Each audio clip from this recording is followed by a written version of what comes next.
You want to get us into our next segment? Yeah. So let's do Rurouni Kenshin, episode 17, settling the score. And basically, we have Kenshin rushing Utero to the doctor, where they get some heavy news. Afterwards, Kenshin comes back and continues to fight Rajuda and unveils the truth about him and his sword.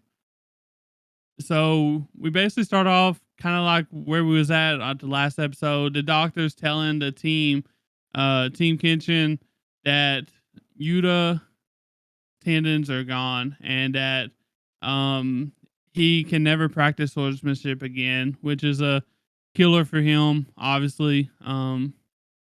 Very sad news. Everybody's devastated. Yahiko's even just as devastated as Yuta is. Um, and Kenshin starts on his way to go settle the score, and he's like, "No, bro, you need to come see this too because this is your life." That he's fighting over basically. So Yes, sir. Yeah, I thought that was like really important that Yuta actually goes and checks this fight out and see how Kenshin triumphs and like reveals who this guy really is. Because I mean, yeah, he hurt him, but I think he needs to see the depth of his bullshit. You know what I'm saying? yeah. And while Kenshin is on his way back, apparently it's been a couple hours now, and Rajuda's over here thinking that Kenshin already ran off, and Sanosuke is just like, bro, if only you was that lucky, for Kenshin to run off. But unfortunately, you're not, because he will be back, and you will regret when he gets back. So it would be best for you to use that as your excuse to leave now. If you are smart, basically. Yeah. If he was a smart man, he would have just left. Especially who he gets outed as. Um, and then upon the return, we kind of like learn that Kenshin's already figured out Raijuta's like ranged attack, at least the Tobi Izuna. It's just a wind scythe. His close quarters combat ability, the Matoi Izuna, is very similar, but it just doesn't travel. It stays on the end of his sword pretty much. So Kenshin's just like dodging attacks, looking clean, per usual. And Sanosuke, I thought it was pretty funny. He was like on the sideline glazing pretty hard. And he says verbatim, only third tier guys get hit twice or thrice by an attack they've seen once. Kenshin would never make such a blunder. Like, that's extreme glazing to me. He needs to chill out. Let this man fight. But he's speaking facts though, bro. I mean, it's true, but like, let the man just fight. Like, you really ain't gotta narrate, bro. Like, it's not that deep. That's his whole purpose now after he got shit on by Kenshin though. You're not lying. He really is just the commentator. I mean, unless they get to like the like a main baddie, he's basically the commentator, just like Yahiko. So true. Oof, damn. Compare boy to a 10-year-old. That's crazy. But he does give us some good information. Yeah. Sanosuke actually tells us that the Tobi Izuna, like each Izuna attack really can't get blocked. But then he starts glazing again. It's like Kenshin can see bullets, so he's good.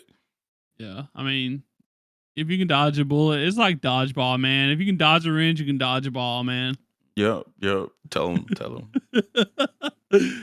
But basically, Rajuda can no longer take the bullshit come that Sanosuke is, spewing over there, and just basically just starts sending barrages of Azunas, and he finally gets one good scratch on him on his wrist, just one scratch out of like a 5-minute barrage probably, and Rajuda gets so happy, and Kenshin's just like, I can tell, man.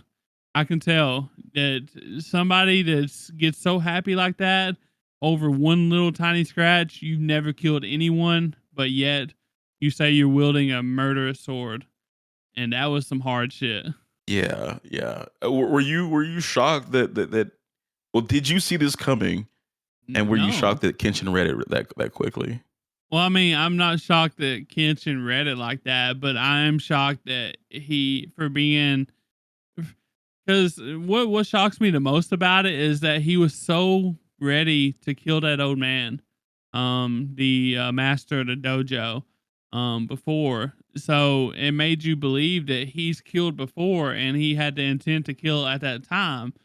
But yet he's never killed a soul, and that's just wild to me. It's almost unbelievable, honestly. Yeah, I agree with that. Um, but we learned a little bit more. I think we had already learned at this point, so I'll go out and say it. These are Zuna attacks. Like they cut you, but they don't cause bleeding. So like you really don't die from them. So he might be realizing, oh, I'm defeating these people. I'm like cutting them down, but like they're living. So he hasn't really like had to deal with that heavy fact that he just like ended another human being.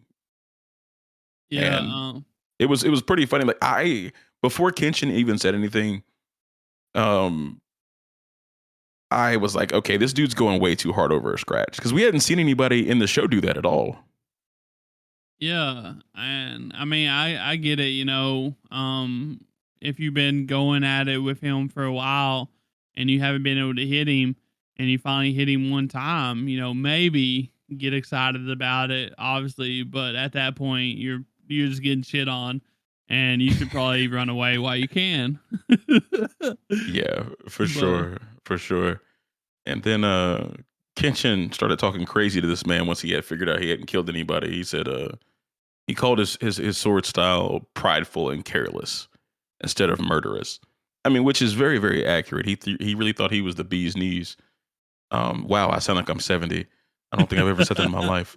Um, but yeah, he really hadn't done anything. Like he was pretty much intimidating people by using a real sword when most people, I mean, really everybody uses bamboo swords for training. So he's 6'5", tall for nothing, as they say. yeah, Um, so like he straight up got bitched by Kenshin, and so Rajuda, he gets mad all over again and starts attacking with some of his close range attacks, and starts going to a combination of the Tobi Izuna and the Matoi Izuna, and Sanusuke, I believe, starts narrating again. Right, Tyler? yeah. 100%. And he's like, if it wasn't for your attitude and shit, I'm pretty sure he's like, he could have changed the world, right? He could have changed like the techniques because that's hard to fight against. But, you know, for Kenshin, it's hardly nothing. So, uh, because he just doesn't really care. He, even though all that's happening and he's trying to keep the distance, uh, he ends up cutting, I think, his hand again, I believe, It right? was his left leg. Yeah. Oh, his left leg. Yeah, while he's in Hmm. the air. He's like, "Well, you can't move now. You're just gonna have to stand there." But from what it looked like, it didn't really look like it hit his leg that hard though. So Yeah, like barely got his like pant leg. yeah, he's wearing them. What's the word for it? The parachute pants. The parachute pants, Yeah, bro. I noticed that. I noticed that. Kenshin So styling. Yeah. it's his own weapon right there, his own defense. Parachute pants, man. Who would have known? Hmm. But yeah, But yeah, he then we get into like the craziness of the hardest shit I've probably seen on this show. And Rajuda's just going crazy, talking shit and thinking he won. It's like, how are you gonna attack me? Blah blah. You can't do mid range unless you know what I know, the techniques I know. And he's like, nah, I got something for you. You want to tell him? You want to tell him what happened, Bass? Since you're the yeah. kitchen man. Kenshin literally threw his sword hilt first at this man's forehead and like knocked him off balance. And then like grabbed put the hilt on as he was grabbing the sword to like push him back. Turns his sword around as boys on his back and like pretty much sword she punches him in the fucking forehead. This shit Multiple was times. nice. Yes. And he actually knocked him out. And Yeah. I thought that was the end of the fight, but Rajuta, being bitch made, takes Yahiko as a hostage. And then Yahiko even gets on his case and is like, you know what, kill me if you can. And even if I die, I'd never submit to someone like you.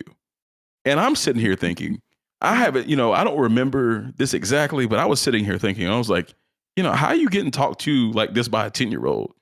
Like you're not going, no, you're not even, you haven't even hit puberty, my boy. You're not going to be talking to me like I would have slapped him or something, but he's sitting there stuttering and stuff like that. Straight bitch made. Bitch all in his blood. Yo, so I have a theory. I think Yahiko talks like he does because he knows Kenshin is standing behind him, bro. Oh yeah, for sure. For sure. Would Yahiko really be saying this shit? Well, he probably would, honestly, but would he be going this hard if Kenshin wasn't behind him uh while he was Probably being held not. upside down in the air by a 6'5" man? So Yeah, like I would have like hit homeboy with the hilt of my sword or something in the face. Like you got to show some kind of aggression. He is talking to you crazy. Um, and then you got Sanosuke that steps up behind him and is like, you know what? He pretty much like, do it, Mister Murderous Sword. And like it's really got to the bitch has really got to be in the air because like why is everybody talking to him like this? Like it makes no sense to me. I'm telling you, it's the kin. I'm gonna start calling it the Kenshin effect, man. You know what I mean? Yes, I like it. I like it. I think we have to. Yeah, we have to coin that one.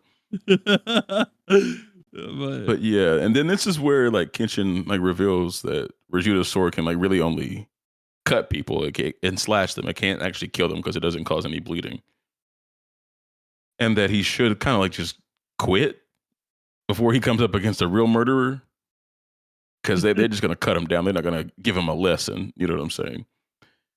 And then he does the most mind-boggling thing and drops his hostage. What is this man? smart.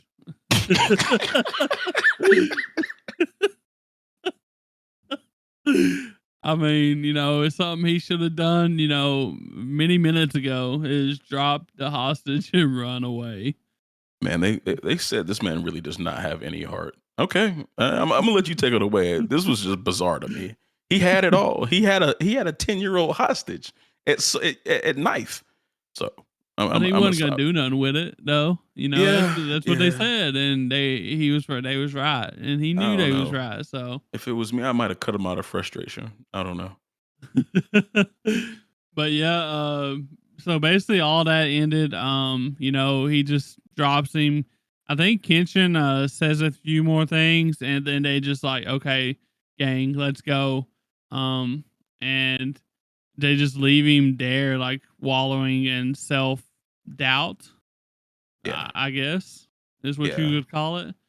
Um, and then we go back to Yuta's dad, back at the estate over there, and he reveals that he was just a nobody samurai back in the day, with no connections, anything like that. But when the new era started, he used his skills, um, to start appraising swords, and that's how he was able to take care of his family and build up a fortune.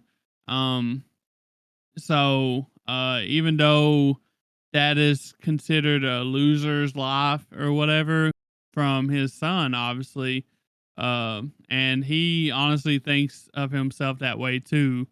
I'm pretty sure, is I what he said. I kind of get it though. Like, Yeah. yeah, he's getting rich and like he's providing for his family, but like, according to him, like he's selling swords, which is like the samurai soul. And like we saw this man on his hands and knees when Rajuta like attacked them, saying please don't hurt anybody. Like I get it, like your son's there, but like with your neck out on your knees, hands and knees is a little crazy. So I completely understand where Yuta was coming from, not wanting to be like him. Yeah. And the thing is like, could he have stood up to those people? You know, who knows? He's been out of the game for so long, and who knows how good he was back when he was on top of the game. So we don't know. He probably just didn't want to see let his son's team get pieced up, honestly. But Yeah, yeah, that's fair. That's fair. Um, but yeah, he also tells Kenshin that they'll be leaving for Germany in like a week to for some medical treatment. It's the most at that time is the most advanced medicine in the world is in Germany. So they're trying to fix Yuta's hand, and he's saying hopefully he'll forget about swordsmanship. But I don't think that's gonna happen. The boys got that blood in him. Um, Kind of as they're leaving, Yahiko, no one really knows what to say to Yuta because he's all mopey and his whole life goal is kind of taken away from him. But Yahiko kind of tries to give him a whack with a sword, with a wooden sword, and kind of talks some junk to him to get some fire out of him. I thought that was a really cool moment, and he kind of tells him, you're gonna just be mopey until you die. Like, what are you doing, man? Like, come back from this. And then I thought that was a really cool exchange him and Yuta had. And he's like, you know what? Once I heal up, I'm gonna come back, and the first thing I'm gonna do is like defeat you. So that was a really good ending, seeing how like broken down that kid was at first. Yeah.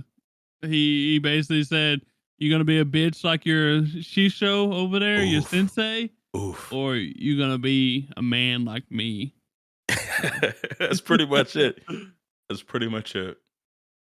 Um, but yeah, and then Kenshin and Kaoru have like a short conversation about Rajuta saying, he's very, very talented with swordplay, but he really only focused on technique. And Kaoru thought that he had like enough talent to create his own sword style and bring that into the Meiji era. But Kenshin is just like really just like, I just hope that he sees the value in not having killed another person and that he can move past this whole thing. And from there we kind of can go to like the post credit scene, which I did you end up watching it, I Tyler? did, yeah. Oh man, this was man, that was tough. That was tough to watch our man's like that. Yeah, But do we get into it a little bit? Just a little? yeah, I think so. I think so. So, he's sitting there like kind of thinking about what Kenshin told him, and he's like got the uh crazy eyes and shit, and he's like, I need to kill someone, anyone. I guess that way his sword can actually be a murderous sword. I guess is his mindset. So there's like a old lady and a little kid praying at the Buddha statue or the altar. I'm not sure what it is. But it looked like he was gonna chop their heads off and kill them because he didn't really care who to kill, and he ended up not doing it, and instead chopping the head off of the statue. And that was a relief for me. I really thought he was gonna do it, and I thought we was gonna maybe a round two of Kenshin and Bloodlust Rajuda, but Hmm. we don't. Yeah, We I thought it was a good way to like wrap up this little arc that they had because, now we know he just does not have it in him to actually kill somebody. And I was hoping that he wasn't going to kill an old lady and her granddaughter. But he Yeah. just didn't. He just doesn't have the heart for it. It's just not in him. So I think this is a good way to put Rajuda to bed. He's bitch made through and through, and that's the whole thing. Yeah, maybe he'll be a good guy now. He was kind of maybe praying or just like crying or I'm not sure at the statue. So Yeah, hopefully he has his come to Jesus moment in it. Hopefully that was it, or come to Buddha moment. I don't know, but yeah, I thought it was a good way to round out the end of the episode. There, it was awesome. yeah. All right.